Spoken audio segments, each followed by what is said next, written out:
সকল গুঞ্জনের অবসান ঘটিয়ে তিন দলের সমন্বয়ে গণতান্ত্রিক সংস্কার জোট নামে নতুন নির্বাচনী জোটের ঘোষণা দিয়েছেন জাতীয় নাগরিক পার্টির আহ্বায়ক নাহিদ ইসলাম। এ সময় তিনি বলেন, দখলদারিত্ব ও ধর্মের মাধ্যমে ভোট আদায়কারীদের পতন শিগগিরই ঘটবে। আমরা দেখেছি নির্বাচনী সংস্কৃতিতে ভোটকেন্দ্র দখল, জবরদস্তি ও আধিপত্যবাদী এবং ফ্যাসিবাদী আচরণ করা হয়। রাজনৈতিক দলগুলোর পক্ষ থেকে সেই আচরণ শুরু হয়ে গিয়েছে। রবিবার ৪ ডিসেম্বর বিকাল ৪টায় রাজধানীর সেগুনবাগিচায় অবস্থিত ঢাকা রিপোর্টার্স ইউনিটিতে নতুন জোটের আত্মপ্রকাশ অনুষ্ঠানে আয়োজিত এক সংবাদ সম্মেলনে এসব কথা বলেন তিনি। আলোচনায় থাকা নুরুল হকের নূরের গণ অধিকার পরিষদ এই জোটে না এলেও জোটের বাকি দুই দল হল আমার বাংলাদেশ পার্টি, এবি পার্টি ও বাংলাদেশ রাষ্ট্র সংস্কার আন্দোলন। এই সময় সংবাদ সম্মেলনে আরও উপস্থিত ছিলেন এনসিপির সদস্য সচিব আক্তার হোসেন ও উত্তরাঞ্চলের মুখ্য সংগঠক সার্জিস আলম সহ ৩ দলের নেতাকর্মীরা।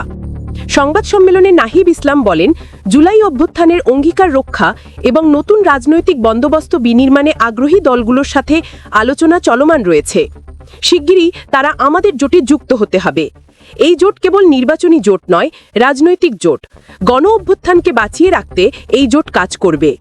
তিনি আরও বলেন, আমরা গণতান্ত্রিক জোট বলছি এই কারণে যে বাংলাদেশে বিগত ১৬ বছর লড়াইটা কিন্তু গণতন্ত্র প্রতিষ্ঠার জন্যই হয়েছিল।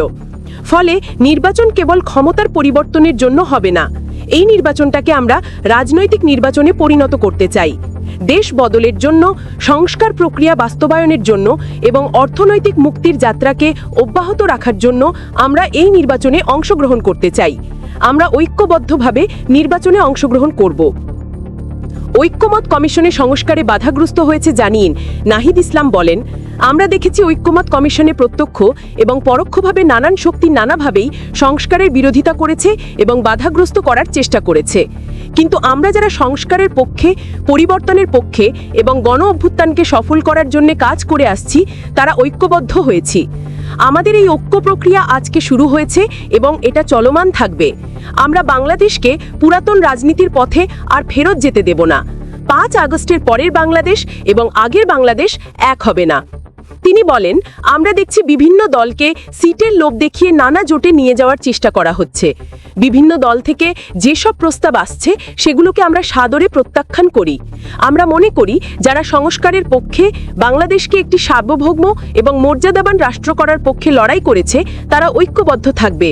আমরা মনে করি বাংলাদেশে যে তারুণ্যের শক্তি, পরিবর্তনের শক্তির উত্থান ঘটেছে, জনগণ তাদের পক্ষে থাকবে।